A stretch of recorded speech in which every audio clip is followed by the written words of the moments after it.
Bom dia, bem-vindos a este vídeo. Inicio agora falando sobre as observações que ocorreram na educação infantil, séries iniciais da educação básica. As aulas ocorreram aqui no município de Pontal do Paraná, Balneário do Mangue Seco, na Escola Municipal Bem-vinda Lopes de Miranda Correia.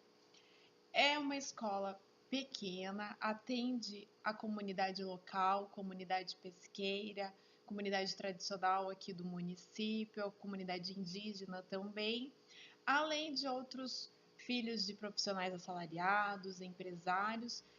E apesar da diversidade que existe entre os alunos, existe uma interação muito boa entre eles. Independente da classe social, os alunos brincam, interagem todos muito bem. Infelizmente, por ser uma escola de uma comunidade mais humilde aqui do município, são encontrados casos de crianças que sofrem de abusos em casa, abusos de agressão verbal, agressão moral, agressão física, inclusive. E durante os estágios a gente pôde perceber que essa influência afetiva da família, da relação que ela tem em casa com os pais, vem a refletir no seu processo de aprendizado na escola.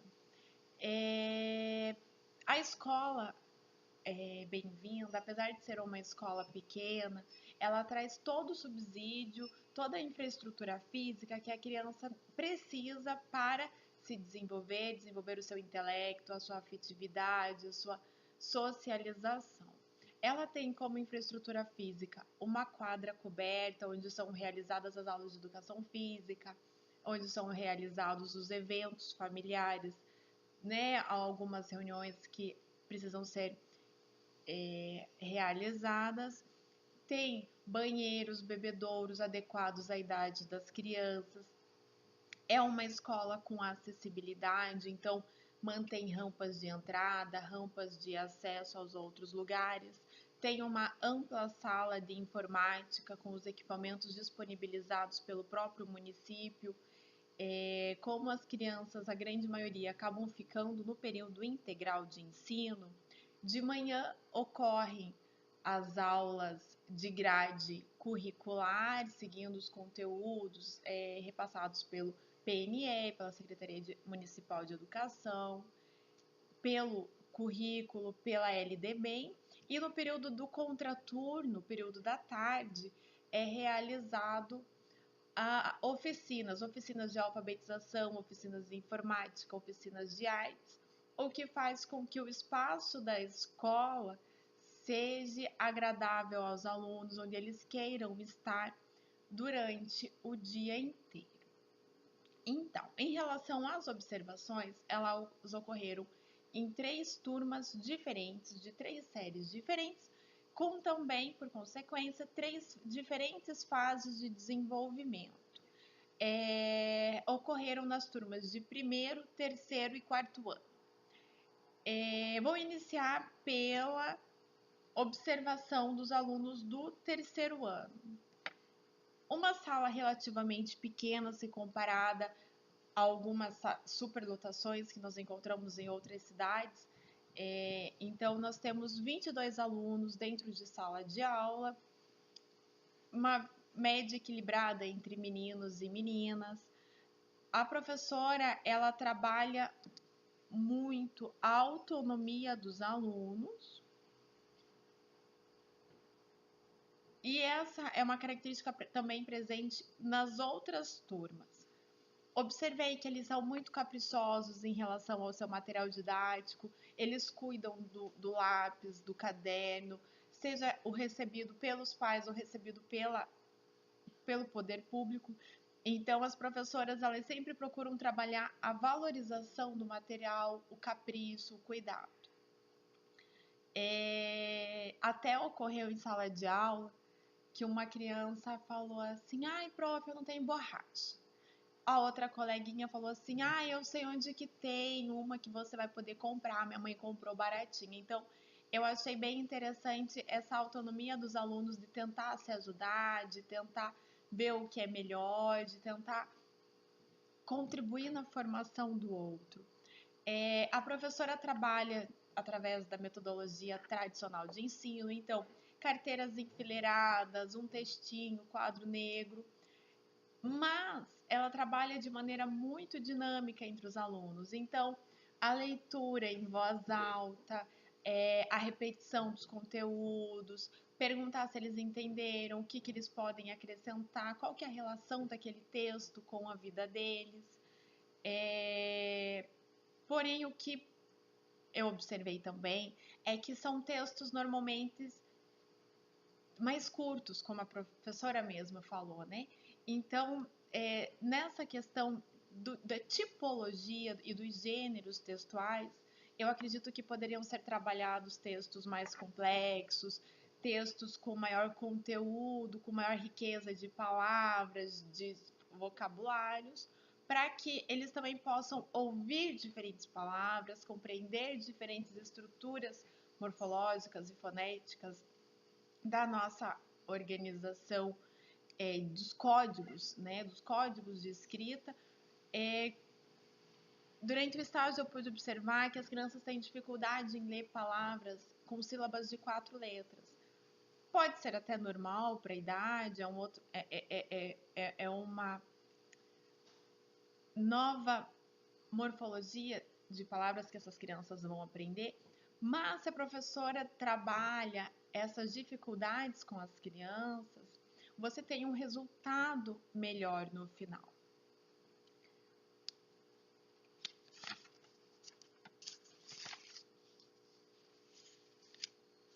Outra observação importante, que eu julgo importante, que ocorreu durante esse estágio do terceiro ano, é que as crianças têm um alinhamento perfeito de escrita, escrevem da esquerda para a direita, mantêm um padrão, então elas já reconhecem bem uma letra caixa alta, uma letra cursiva, elas conseguem ler diferentes tipos de texto trazido, seja no papel, seja em um livro, elas já...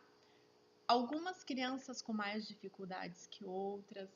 Durante os estágios eu percebi que tinham crianças que faziam a leitura de maneira meio agressiva, de maneira meio fracionada.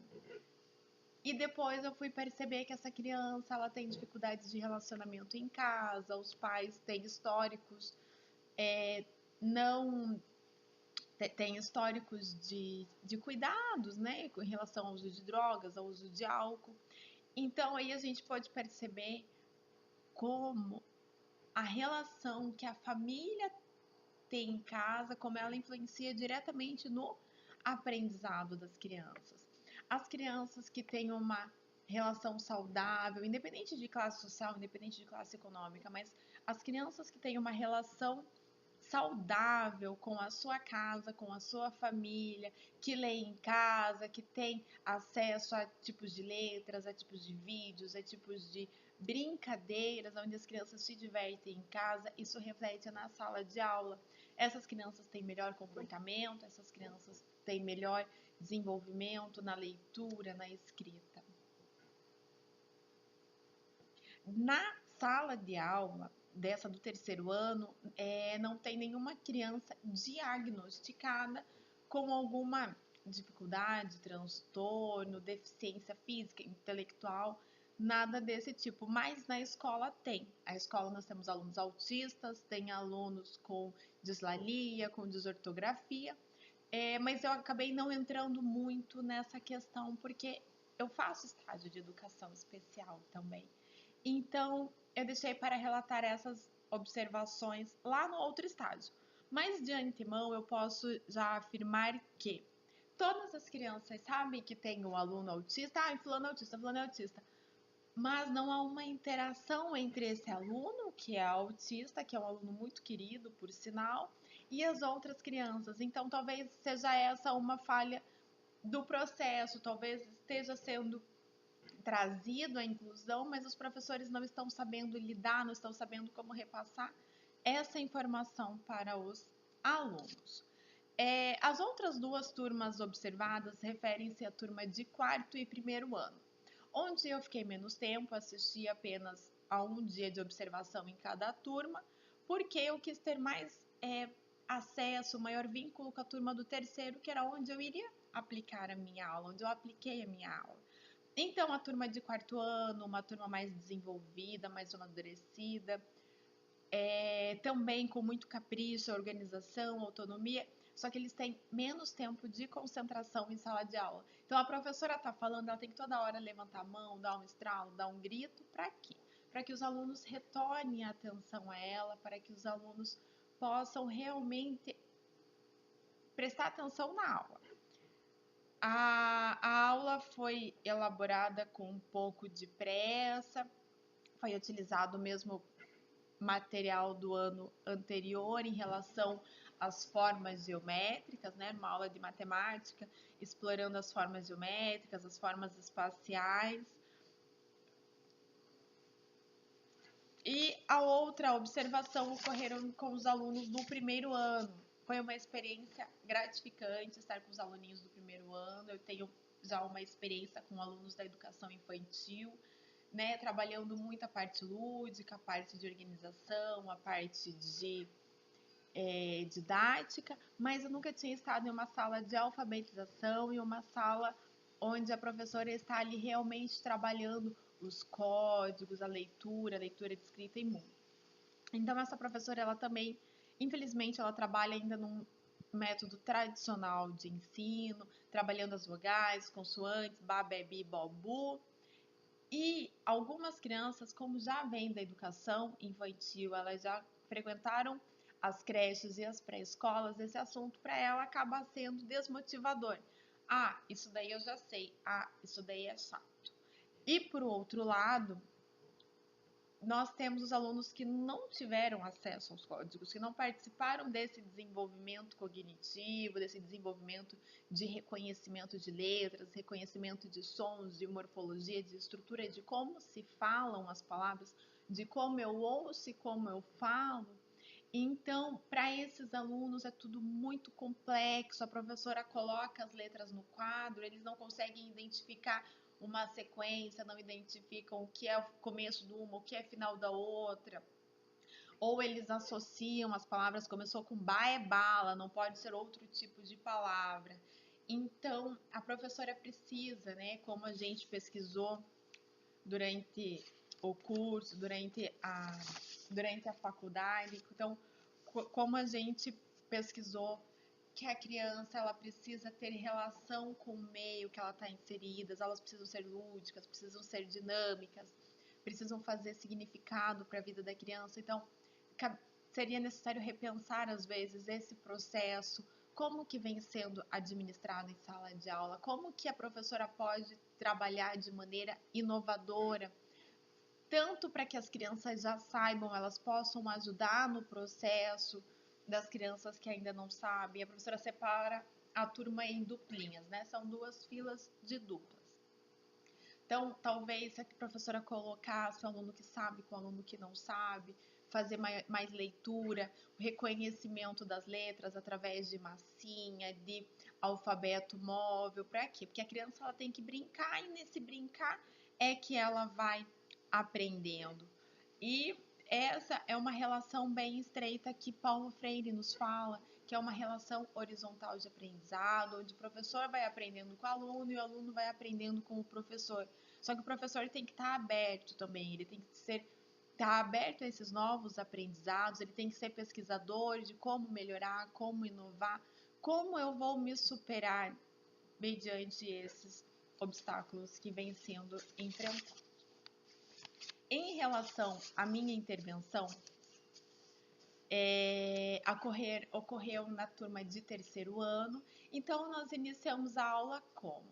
Desmontando esse modelo tradicional de carteiras enfileiradas, nós construímos um semicírculo, as crianças ajudaram, foi bem legal. Então, eu tive acesso a cada criança. Nós trabalhamos 3 textos diferentes, de gêneros textuais diferentes, de complexidades diferentes. Inclusive, um dos textos é o texto que foi trabalhado na aula de História sobre o Dia do Trabalho, porque a minha aula ocorreu em maio, próximo à metade de maio, então eu aproveitei um texto de história que a professora falou sobre os fatos históricos, que é um conteúdo de avaliação, trouxe outros 2 gêneros textuais, trabalhamos as palavras escritas com X e CH e ainda fizemos uma introdução aos substantivos. Utilizamos o dicionário também nessa aula. Então, a cada momento que íamos lendo, nós estávamos observando as palavras, qual o seu sentido, o seu significado. Um dos textos referia-se à prática pesqueira, né? Então, como a comunidade local são filhos de pescadores, então esse assunto trouxe muita riqueza de conteúdo, porque as crianças sabem os nomes de espécies de peixes, sabem os tipos de ferramenta que os seus pais usam para pescar, então os alunos expuseram muito os seus pensamentos, e isso eu acredito ser muito importante no desenvolvimento cognitivo da criança, porque é quando a gente sabe se expressar que nós também sabemos escrever. Então, quando eu peço para o meu aluno falar o que ele está pensando, eu estou também nesse mesmo momento pedindo para que ele escreva o que ele está pensando. Então, a partir do momento que nós compreendemos como o processo de alfabetização, como que o nosso processo, quando a gente se conhece e sabe aquilo que eu preciso fazer para melhorar, eu também consigo aplicar isso nos meus alunos. Então, foram uma experiência enriquecedora para o meu currículo, aprendi muito estando lá, as crianças gostaram, as crianças participaram, me ensinaram bastante, me envolveram ali na turma, me envolveram junto com eles. As professoras também ficaram admiradas em relação ao trabalho que eu estava desenvolvendo em sala de aula, as pedagogas me elogiaram bastante, gostaram, então foi bem bacana para eu ver que a prática cotidiana do professor, ela é desgastante, envolve pesquisa, elaboração, planejamento, organização, rotina. Eu tenho um livro didático, eu tenho os conteúdos que a Secretaria de Educação passa, que eu tenho que trabalhar. E como que eu vou interdisciplinar tudo isso? Talvez na educação infantil seja ainda mais fácil, porque como a professora trabalha português, matemática e também trabalha outras disciplinas, eu posso trazer conteúdo numérico na minha aula de português, eu posso interdisciplinar as matérias. O mesmo texto que a professora de história utilizou, eu posso usar em matemática para fazer a questão de contas, distâncias de números, unidades de dezena, centena e milhar, formas geométricas, estudos geográficos, cultura, acesso à informação. Posso utilizar outros meios de pesquisa também. Então, foi bem enriquecedor para o meu aprendizado.